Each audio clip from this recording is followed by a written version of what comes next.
Ultraman Z just won the Seiun Award. That's pretty awesome. So, what exactly is a Seiun Award?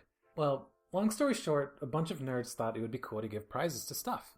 Long story long, they're an awards ceremony that goes all the way back to the 70s, 1970 to be exact. They're one of, if not the oldest award given to sci-fi productions in Japan.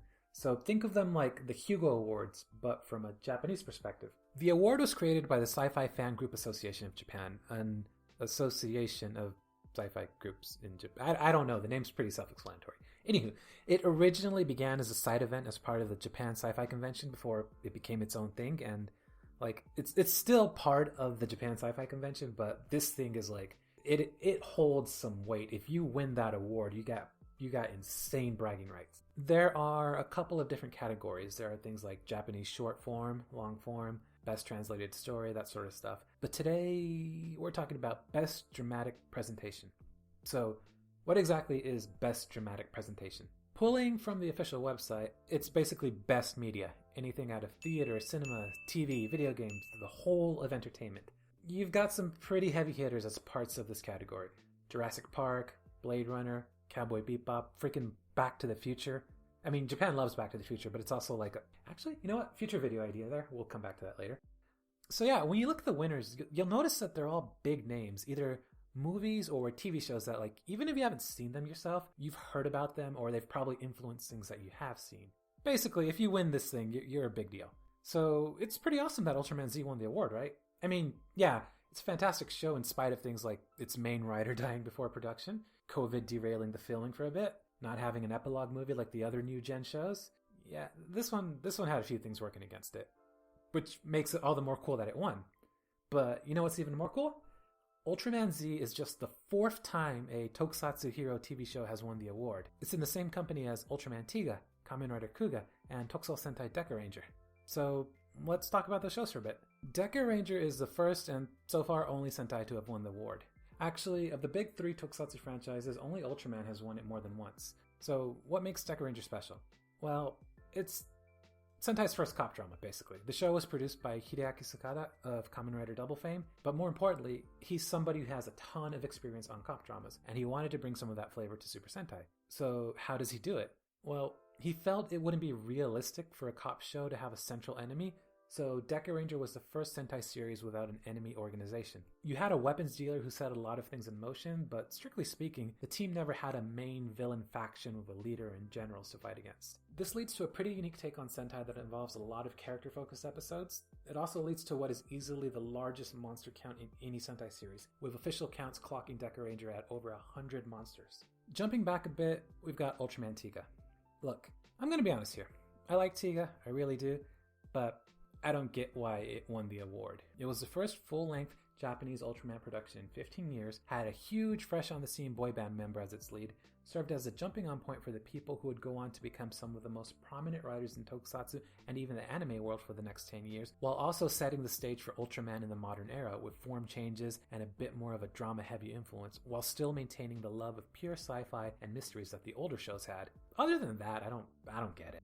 Then we have Kamen Rider Kuga, which I'm sure doesn't really need a whole lot of explaining, but the basic story is there was a lot of parody and stuff of Rider in the 90s, one in particular that caused producers at Toei to think Rider wouldn't be taken seriously, which kind of explains some of the dead zone in the 90s for Rider. So we jump forward about 10 years and unfortunately Ishinomori has passed away. However, Kuga hits the airwaves. And man, what a show to kick off the Heisei era with. Kuga wasn't just the return of Kamen Rider, it was the complete reinvention of it. There's never been a Tokusatsu hero show like it before or since. It's an incredibly gutsy move to have your big revival show be something completely different from anything before. It used drama in a way that no other Rider show had really done before, setting the stage for a lot of the soap opera elements that would become synonymous with Heisei Rider. It focused on the lives of the main characters and how the villains have their own unique society with a twisted little game going on. And you have some crazy directing and unique choices, there's an episode where literally the only hint that you're watching a superhero show comes up the last 30 seconds. Kuga wanted to revive Rider by destroying everything that Rider had been up to that point. And the producer's gamble of making Rider not Rider for the big revival kind of paid off. Kuga has gone on to become one of the most popular and well-regarded Kamen Rider shows. Actually, probably just one of the most well-regarded tokusatsu shows in general. When you ask people what Kamen Rider is, they'll probably point to the original show, to V3, and then you'll have Kuga up there. Back to Ultraman Z.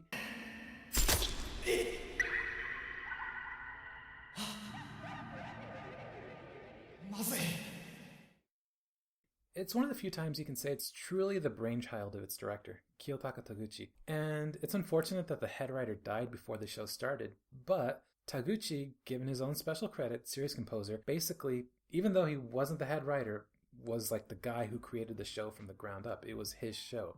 That's a level of power no directors ever really had on an Ultraman series before. Save for maybe the first few, I don't know why. But when you have one person who's able to inform so much about a show's visuals, direction, storytelling, you're either going to get something that's genius or, something that's terrible. Thankfully, Taguchi's a genius in the world of Tokusatsu.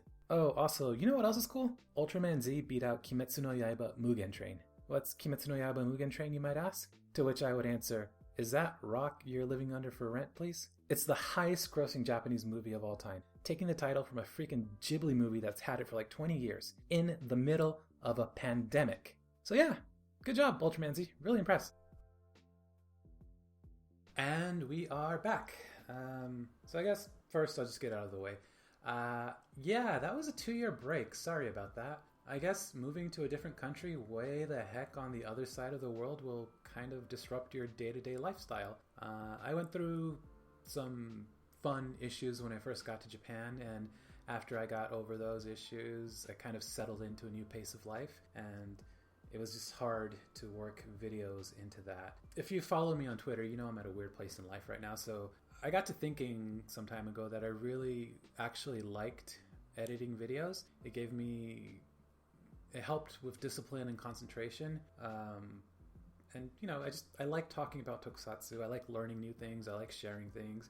So I really thought, hey, I should get back to making videos. That was fun. Over the last 2 years, I've always wanted to get back into it, but it was just something I always put off.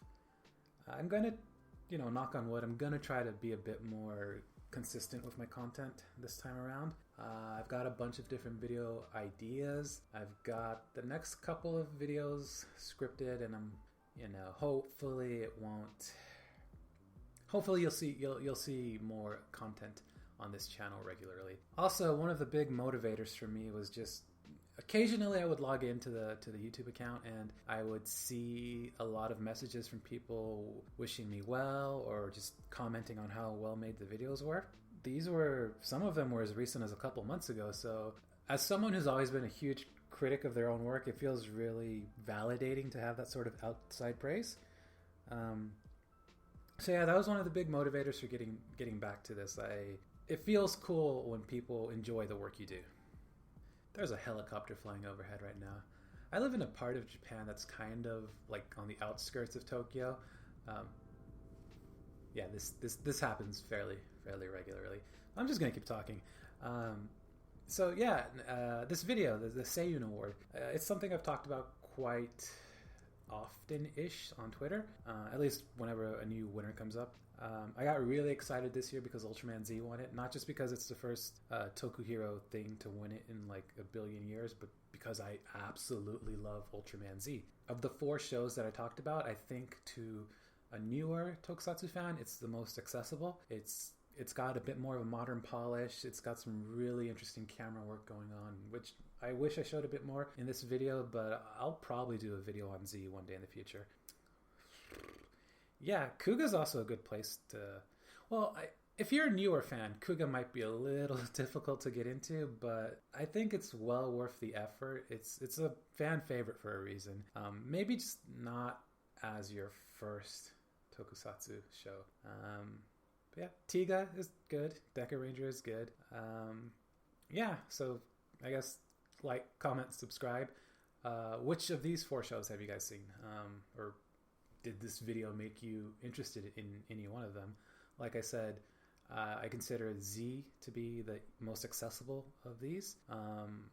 Kuga and Deca Ranger and Tiga are all considered modern classics. As far as I know, Deca Ranger is the in the modern era of Sentai, it's the one Sentai that got closer to any other to actually having a sequel. So, that's pretty cool too.